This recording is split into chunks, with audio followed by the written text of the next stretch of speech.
Okay, so we were discussing about the play Tughlaq by Girish Karnad, and I finished the first six scenes of the play, right? So we were talking about the last scene that we discussed. We talked about how we see Tughlaq emerging as a brute, how he's a merciless murderer. Because in this, it is in this scene that he murders Shihabuddin, right?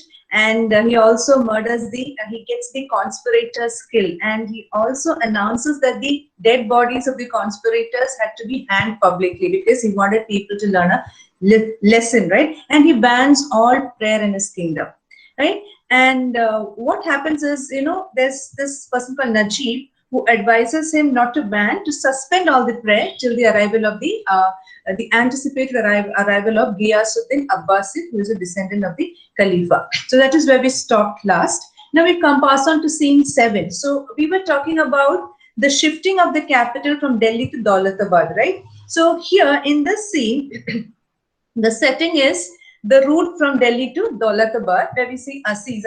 We spoke about Aziz in the first scene. Aziz is dressed as a Brahmin, and he's swindling the honest citizens on their way to the new capital. So people are moving from Delhi to Daulatabad. It's not an easy task, right? But then they're forced to move. And on the way, we have Aziz, who is dressed as a Brahmin. He kind of cheats these innocent citizens and he makes money out of it. So here we see that Aziz is presented as a very cunning person, a worldly wise person. He lives by cheating others of their money. And he is a person who tries to manipulate the orders and decisions of the Sultan, and he cheats people, he cons people in the name of law, right? So when Azam questions him, here in the scene we see Azam questioning him, he answers and he just says, you've been in Delhi for so many years and you are just stupid as ever. Look at me, I've been in Delhi for a few months and I have discovered a whole new world. So he says politics, that is where the future is. So according to him, it is the future of a person is determined by politics. So he says politics would give you brains, it would give you wealth, it would give you position, it gives you power, it gives you success. But he says politics is a beautiful world. It is full of brainless people and people without any ideas in their head. And for all these things that he says, he tries to justify his actions and he invents different methods of cheating fellow citizens with every changing circumstance. So here we see the real color, the real nature of this person called Aziz. And from there we move to the next scene, that is scene 8. Now in scene 8, we see the shift to Daulatabad, which is a new capital, and you have two sentries, the guards guarding the fort, and you see them commenting. They make you see them commenting, right? And they're making a comment on the progression of events on the way to Daulatabad. So they say that the family of the older official, they died on the way, and he considers himself to be unfortunate because he survived this calamity. It is not easy. It's not like today, when you shift from one place to another, there's a lot of problems involved. And one of these sentries says that, see, my entire family died, and I find myself unfortunate that I've survived this calamity. Sorry for the delay. And they discuss the unhappy and the serious state of affairs that's going on in the country, right? And it is then that Tughlaq arrives on the spot. And he immediately, there are two sentries I told. The older one speaks about his family who died. And when Tughlaq arrives, he immediately addresses the young sentry. He says, you're 19 years old. Nice age, right? And it's an age when you think you can grasp the entire world in your palm like a rare diamond. And he says, I was 21 when I came to Daulatabad first and I built this fort. And he says that he had supervised the placing of every brick in it. And he had decided that day that one day he would build his own history like this, brick by brick. So this is what he tells the young sentry. He's pouring his heart out to the young sentry. And Tughlaq also reminisces about the moment when he had arrived with his citizens to Daulatabad. He was overflowing with hope and enthusiasm, which eventually died out. Now he's disturbed and he's perplexed. And we understand that his the disturbance that is in his mind, the perplexity that he undergoes is exposed here, right? So he thinks about how, he had come to Daulatabad from Delhi with so much of hope, so much of enthusiasm, but then there's so much of problem here, because now we realize, and in this scene we realize that he is suffering from by the his conscience is pricking him. There's a lot of inner agony because the move was not as easy as he thought, right? Because a lot of people died and people were not happy with what he did, so he realizes that what he did was not right. And then he also gets news of armies marching towards his kingdom, and that also troubles him. So this Barani, I told you about Barani, the historian. The Barani, he tells Barani, right? He confides in Barani this, and it's Barani who provides a timely advice to him by suggesting that it was high time that he considered giving up the ruthless bloodshed and murder. So we see in this scene, we see that there is another shocking news that comes, right? We talked about Najib, right? Who was a courtier, was a close associate of Tughlaq, and the scene ends with the shocking news of the sudden murder of Najib, right? And then we pass on to scene 9, and here we see Aziz and Azam. Now they are waiting for something. They're waiting for some goods which was supposed to arrive soon. So they discuss various methods of making a living by cheating people. And Aziz is exposed to be a very mischievously intelligent person. So Aziz orders Ghiyasuddin Abbasid, right? We had spoken about that earlier. It's the person who is supposed to be the descendant of the Khalifa. He was supposed to come. Now, Aziz orders that Ghiyasuddin Abbasid, the person who claims to be the descendant of the Khalifa, to be kidnapped. And a man arrives with the goods, right? That is Abbasid. And Abbasid is the good, that is the goods, the Ghiyasuddin Abbasid, and he hands him over to Aziz. Then what does Aziz do? He murders Ghiyasuddin Abbasid and he dresses himself up as Ghiyasuddin Abbasid. So disguise is a very integral part of the theatrical techniques which is used in this play. And it is used once again, to magnify the theme of parallelism between Aziz and the Sultan. See, both of them are not, they're very, you can call them connivingly mischievous, not mischievous actually, brutal. Both of them do commit murders and without any prick of conscience, right? Without any qualms, right? So here, what happens is Aziz again very clearly manages to manipulate the orders of the Sultan, right? So he makes the best strategic use of the political climate of this Daulatabad, and he steps out in the disguise of a holy man who was invited by the Sultan. The observance of prayer, remember what Najib had already said, that you kind of postponed that. So the observance of prayer would be resumed only after the arrival of this person, Ghiyasuddin Abbasid. Now what has happened? The real Ghiyasuddin Abbasid is murdered by Aziz, right? And Aziz puts on the disguise and he disguises himself as Ghiyasuddin Abbasid. So the prayers in the country had been suspended for some time. So it would only resume after the arrival of Ghiyasuddin Abbasid. Now from there we pass on to the 10th scene. Now remember the stepmother of Tughlaq, right? She now comes to this scene, she questions Tughlaq and she reprimands him for his erratic and illogical behavior, right? She says what you're doing is not right.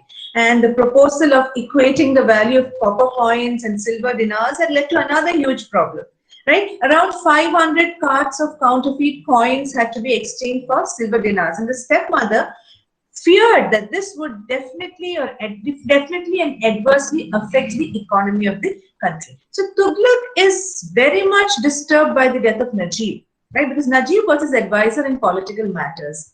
And you know what he does? He's not able to get the name of the murderer. And so he orders many of the Amirs, the courtiers, Amirs and their families to be killed because they're not able to reveal the name of the murderer. So what happens is the stepmother hears of these innumerable deaths, that these Amirs are being killed, and she comes and reveals the fact that she had killed Najib. She had poisoned Najib to death because she was scared that he would, she always felt he wasn't good for Tughlaq, and now she reveals the truth to Tughlaq because she was afraid that further violence would take place. So many Amis and their families were being killed, and when Tughlaq hears this, he's so agonized by this, right? And he's torn apart. He becomes mentally unstable, and you know what he does? He orders the stepmother to be stoned to death for what she has done, right?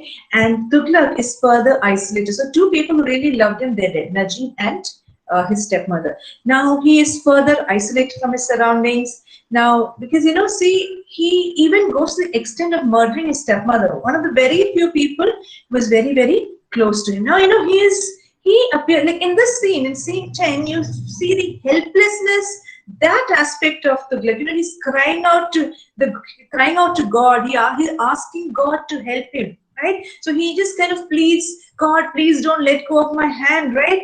And he says, Lord, I started in your path and now I'm wandering naked in this desert. So, he's just begging for mercy, begging for the infinite mercy. He's asking, he's saying, I am like a pig rolling in this dirty mud. So he says, clean me, cover me with this infinite mercy. So he says, I'm just clutching at you, right? With my bloody fingers. I can only beg you to protect me, to actually cleanse me, to raise me, because now I'm covered with blood, right? And only you can help me. So this is one area, one scene where we see how helpless Tughlaq is. And he starts, kind of begging God to protect him and to help him. Then you see Bharani comes in at that moment, and Bharani tells that the Caliph, the descendant of the Caliph has arrived, right? You remember now who has come as Ghiyasuddin Abbasid? It is actually Aziz, right? So Bharani comes and says that Ghiyasuddin Abbasid has come and it is time for resuming prayer in the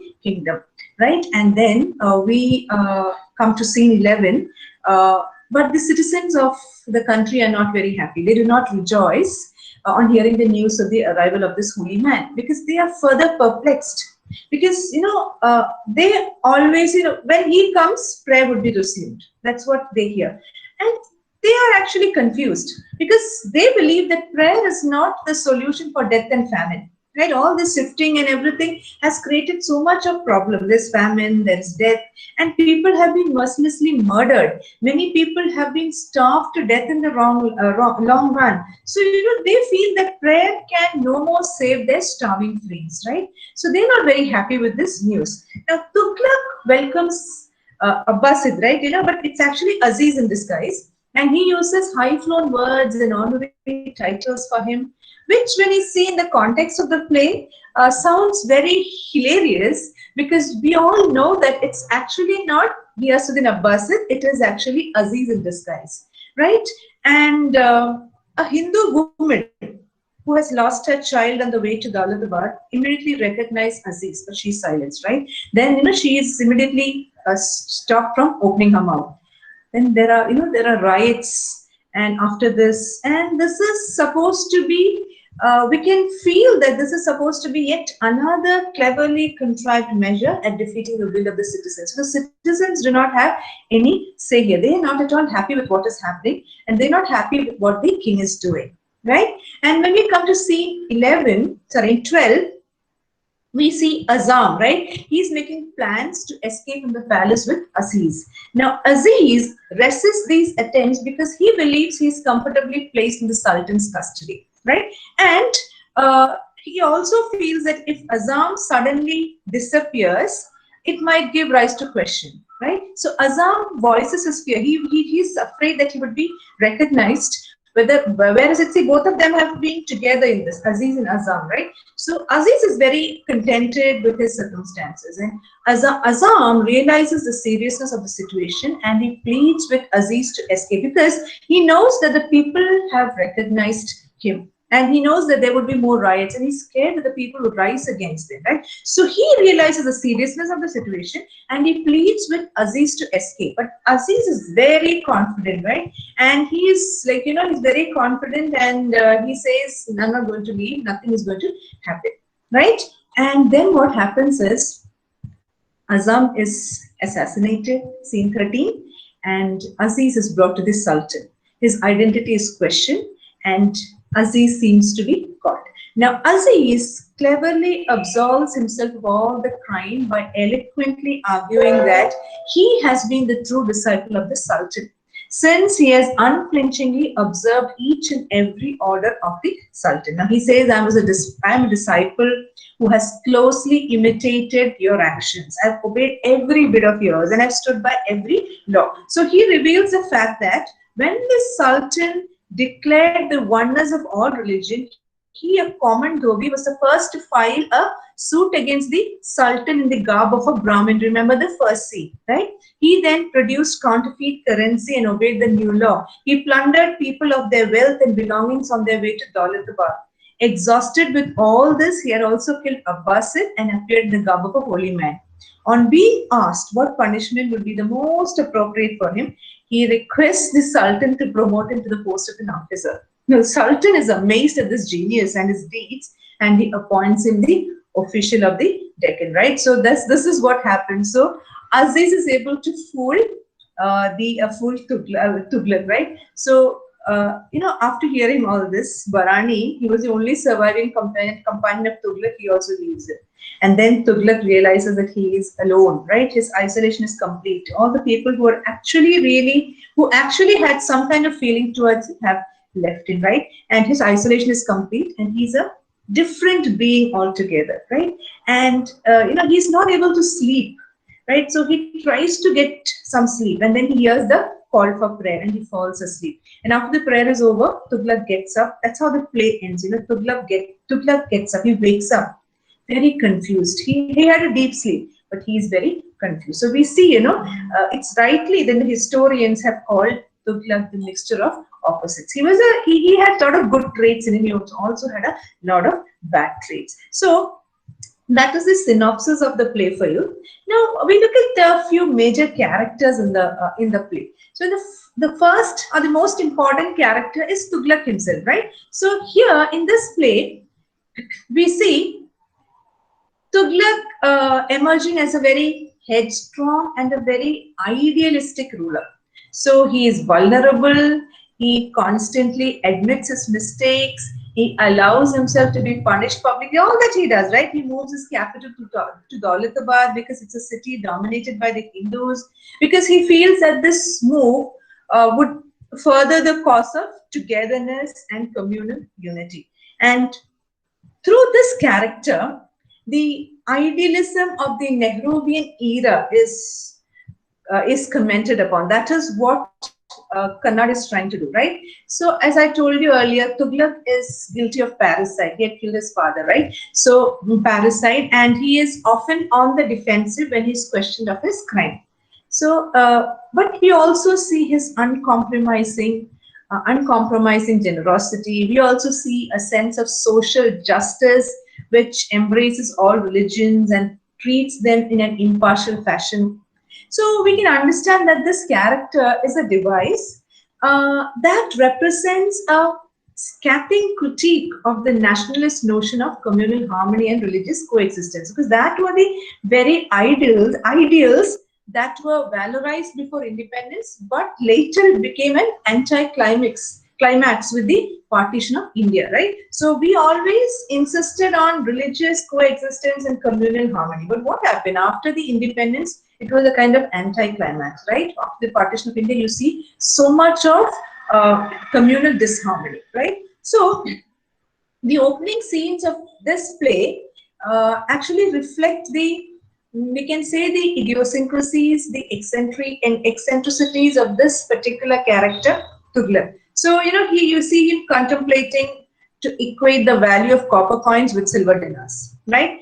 In order to establish himself as a worthy ruler, he exposes himself to public scorn and invites public condemnation, right? He hastens the process of his own nemesis through a series of badly contrived measures at projecting himself as a tolerant and efficient ruler. So, when we analyze him, we realize that his methods are irrational and very erratic.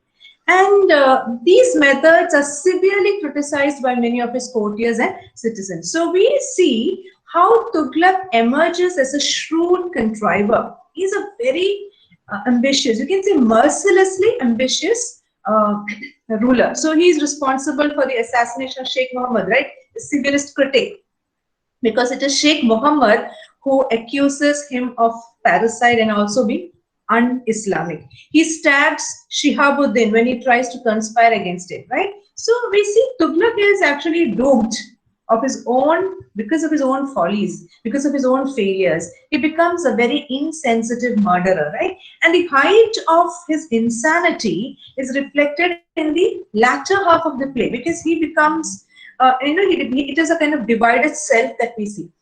A person who suffers from inner turmoil and contradictions, and his ultimate isolation in a world turned alien against him gives this tragic dimension to the play. So Tughlaq, Tughlaq can be perceived as an over-ambitious alien emperor who aims to rebuild new cities and empires, and he subjects the culture of a people to a colonial stream. So each scene of this play represents the progressive degradation and dehumanization of this character called Tughlaq, and that leads to his tragic downfall. And the next character that we see is the stepmother. Now, the stepmother of Tughlaq constantly appears in the earlier scenes of the play. She's one person whom you see is torn apart by conflicting emotions, because she is overriding concern for her son, and which is in contradiction with her awareness of the fact that he is guilty of parricide, right? So she is a person who appears very troubled, and she confides in Najib, the courtier and the politician of Tughlaq, right, the chief confidant. So she is she's consistently projected as you can say, as an embodiment of rationality and concern. See, so, and later what does she do? She murders Najib, right? And she murders Najib because she wants to save Tughlaq from the ultimate ruin. So what happens? Because she murders Najib, she is stoned to death, because it's an unwarranted act which is not accepted by Tughlaq, and Tughlaq has her stoned to death. Then you have this character called Aziz, right? Now, Aziz is a very manipulative, witty, and you can say maybe an imaginative, secretive, ruthless character. And Aziz is, an ironic parallel to the king. So from the very beginning, Aziz is clear about what he is to do in the future, right? That is when he reaches his destination. So in pursuit of realizing his dream to be rich by any method, by hook or by crook, he manipulates the decision of the government, giving compensation to those whose land has been confiscated by the state. So he is a Muslim, but in order to get the compensation, he disguises himself as a Brahmin. That's the first disguise that we see, the first scene. Thus, he destroys the king's welfare policies, right? So Aziz is very confident of his plans. He is sure that everything will be settled when he reaches Daulatabad. So he tells Azam, there is money here, we'll make a pile by the time we reach Daulatabad. So Aziz disguises himself as a Brahmin, though he's a Muslim dhobi, right? He says Muslim washerman, dhobi, and he disguises himself as a Brahmin. So ironically, he appears as a Brahmin and ends up as a special messenger to the king. So he becomes an instrument in exposing the cruelty and corruption prevalent in, right? So this is what we see is, Aziz, like especially when you see when they move towards Daulatabad, there is a woman with a dying son, and she asks help for to take care of him for medical aid, and Aziz expects money from her. He says like, see, I can help you, I can give you medical aid, but I need money from you. And she knows very well that this woman's husband is bedridden and she's a helpless person. So he is one, he is one person who is like, he doesn't care about others, right? And he does not allow her to go to the doctor because he says it's a waste of money. So for Muhammad bin Tughlaq and Aziz, both of them, politics holds very common interest, you know. So, like, you know, I spoke about what Aziz says about politics. Politics is a beautiful world. You know, you get wealth, you get success, position, yet it's full of stupid people who do not have ideas in their head. So, he, like Muhammad bin Tughlaq, he also makes use of religion. So, Aziz is actually a very perfect foil to Tughlaq. So, like Tughlaq, he also makes use of religion and caste for his personal gains. He knows that even if the Hindu woman is not allowed to leave the camp, she can't complain against him because she takes him for a Brahmin. And complaining against a Brahmin to a Muslim, according to the Brahminical dogma, will send her to hell, which she never desires. See, this is the kind of emotional blackmail that he does. So he's dressed as a Brahmin, so this woman cannot go and complain, right? Furthermore, he's also as cruel as Tughlaq in taking the life of people. So he kills Ghiyasuddin, right? Without any Abbasid, without any qualms. And he starts dancing after that, which shows he has no regrets of any sort after killing someone. So, you know, when he sings and dances over the dead body of Abbasid, it actually reminds the reader of the neurotic self of the emperor, right? And he kills Ghiyasuddin, he puts on the robes of Ghiyasuddin, or he disguises himself as Ghiyasuddin, and he is not bothered. He laughs, you know, he's celebrating. So he is a person without any kind of conscience. So he tries to, contrive with the king, and he is a perfect foil to the king's character. And you know, I've always felt that Tughlaq does not take any action against Aziz because he sees in Aziz a kind of parallelism with him, and that is the reason why he pardons him for his grave misdeeds, right? Then you have another character, as I told you, Azam. He's a very close friend of Aziz. He's the partner in crime, partner in the play. Both of them are vagabonds, and they live mostly by robbery and deception. So Aziz is undeniably the more cunning of the two. So Azam's actions are staged on a smaller scale, and Aziz's actions have larger ramifications. So they constantly comment upon and analyze the policies of the Sultan, and they provide a variety of perspectives on the political climate of the play. Then you have Najib. Najib, the politician, a very shrewd contriver. He was a Hindu initially, but later on he embraced Islam. And in most of the scenes, you can see him advising the Sultan on matters of political action and diplomacy. So he is an advocate of ruthless political expansion and domination. And he is actually a very perfect contrast to Barani. Barani is a historian, right? So he represents the more rational aspect of Tughlaq's self, and he's a constant companion in terms of the royal political affairs. Then you have Barani. Barani is a historian, right? And he's a very close associate of the Sultan.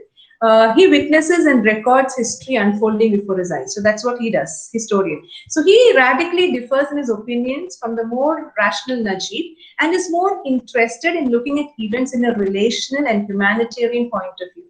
So he's a person who's very sympathetic, tries his best to save the Sultan from his own whims and fantasies.